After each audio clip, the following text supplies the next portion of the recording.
অনুশ্রীকে বিদায় দিতে গিয়ে এক পর্যায়ে আবেগ আপ্লুত হয়ে পড়লো অনুশ্রীর বাবা। হ্যাঁ বন্ধুরা, ভিডিওতে লাইক দিয়ে দেখতে থাকুন। যে মুহূর্তে কিনা গোটা রাত আনন্দ হই হুল্লোড় করার পর বাসর জাগা সম্পন্ন হওয়া মাত্রই যখন কিনা সকাল থেকে আশীর্বাদ করে অনুশ্রীকে বিদায় দেওয়ার সময় চলে আসে, ঠিক সেই মুহূর্তে অনুশ্রীর বাবা যখন কিনা আবেগ আপ্লুত হয়ে পড়ে এবং অনুশ্রীর বাবাকে সামাল দেওয়ার জন্য যখন কিনা ইন্দ্রাণী গাঙ্গুলি বলতে থাকে যে আচ্ছা অবিতা, তুমি এরকম করে কাঁদছো কেন বলো তো? তোমাকে তো আমরা এখান থেকে কোথাও যেতে দিচ্ছি না, বরঞ্চ তুমি তোমার মেয়ের সঙ্গে আমাদের বাড়িতেই আজ থেকে থাকবে। অনেক তো গ্রাম্য পরিবেশে তুমি থেকেছো, অনেক বেশি তুমি ওই পরিবেশ নিয়ে অভ্যস্ত হয়ে গেছো। এবার তোমাকে শহরেই সাহেবের মতন থাকতে হবে, তাও আবার আমাদের বাড়িতে থাকবে। আর তোমার থেকে এতটা দূরত্ব বজায় রেখে আমাদের পক্ষেও থাকা কোনোভাবেই সম্ভব না। এবং তুমিও ভেবে দেখো না যে তোমার মেয়ের থেকে এতটা দূরে তুমি কি আদৌ থাকতে পারবে বলো তো? তাহলে কেন এরকমটা করছো বলো তো? আমাদের এখানে কিসের অভাব আছে বলো তো? তোমার যা কিছু করার তুমি তো এখানে থেকেও করতে পারবে, তাই না? এরকমটাই তো কথা ছিল যে আমরা চিরকাল একসঙ্গে থাকবো। তাহলে তুমি তোমার মেয়েকে কাঁদিয়ে এখান থেকে কেন যাবে বলো তো? কেউ কোথাও যাবে না। এবং আমি আমার দুই ঘরের লক্ষ্মী, কারো চোখে কোনো রকম কোনো জল দেখতে চাই না বিদায়বেলাতে। এবং তাই আমি চাই ধুমধাম করে ওদেরকে হাসি মুখে আমি আমার বাড়ির চৌকোঠে নিয়ে দাঁড় করাবো, এবং সেটা করা থেকে কেউ আমাকে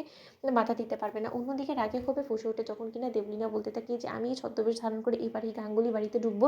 এবং তার পরবর্তীতে বিয়ের পরবর্তী সমস্ত আনুষ্ঠানিকতার মধ্যে দেখো কি করে মম আমি বিঘ্ন ঘটিয়ে ওদের গোটা জীবনটাকে আমি উজাড় করে দিই। তার পরবর্তীতে প্রত্যেকটা লোক এটাই বলবে যে ইন্দ্রাণী গাঙ্গুলি যে পড়ে ঘরের লক্ষ্মী না বরঞ্চ অলক্ষ্মীকে ডেকে এনেছে এবং ওদের জীবনটাকে কী করে আমি অভিশপ্ত করে তুলেছি। তুমি শুধু সেটাই দেখো, খুব বেশি ভালোবাসা উপচে পড়ছে আয়ুষের ওই কুসুমের প্রতি, তাই না? কুসুম এবং আয়ুষের জীবনটা যদি আমি নরকে পরিণত করে দিতে না পেরেছি, তাহলে আমার নামও দেবলীনা চ্যাটার্জি নয়। এই কথাটা তুমি মাথায় রেখো। ঠিক সেই মুহূর্তে জয়িতা যখন বলতে থাকে কিন্তু বেবি তুমি এই মুহূর্তে গাঙ্গুলি হাউসে কীভাবে ঢুকবে বলো তো? ওরা তো সকলে তোমাকে চিনে ফেলবে। ঠিক সেই মুহূর্তেই দেবলীনা বলতে থাকে যে কেন কাজের লোকের ছদ্মবেশে এতগুলো মানুষের মাঝে আমি যদি মিলে যাই, তাহলে আমাকে কী করেই বা দেখবে বলো? তোমার কী করে বা ওরা আমাকে চিহ্নিত করবে বলো?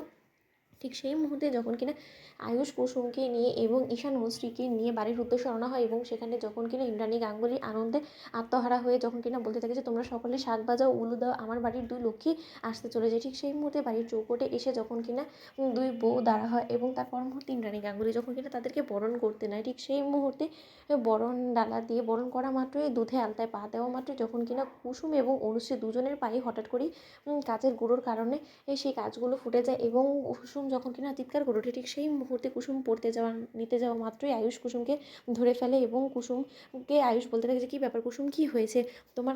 পায়ে কিছু একটা হয়েছে তো নিশ্চয়ই। ঠিক সেই মুহূর্তে যখন কিনা অনুশ্রী পা থেকে অনবরত রক্ত বেরোতে থাকে, ঠিক সেই মুহূর্তে ইন্দ্রাণী গাঙ্গুলি বলতে থাকে যে এটা কী করে সম্ভব? ঠিক সেই মুহূর্তে পাড়া প্রতিবেশীরা বলতে থাকে যে এ কী অলক্ষণী বউ এনেছো বলো তো, যে গৃহপ্রবেশের আগেই পা থেকে রক্ত বেরোচ্ছে এবং এখনও পর্যন্ত গৃহপ্রবেশও সম্পন্ন হলো না। ঠিক সেই মুহূর্তে যখন কিনা ঈশান বলতে থাকে যে মা এটা কী করে সম্ভব বলো তো? এই দুধে আলতা থালার মধ্যে হঠাৎ করে কাচের গুঁড়ো কোথা থেকে চলে এলো? নিশ্চয়ই জাদুঘরের পায়েও এটা ফুটেছে, কিন্তু জাদুঘর মুখ বুজে সবটা সহ্য করবে, কিছু বলবে না। তো বন্ধুরা লাইক এবং শেয়ার করে সাবস্ক্রাইব করতে ভুলো না।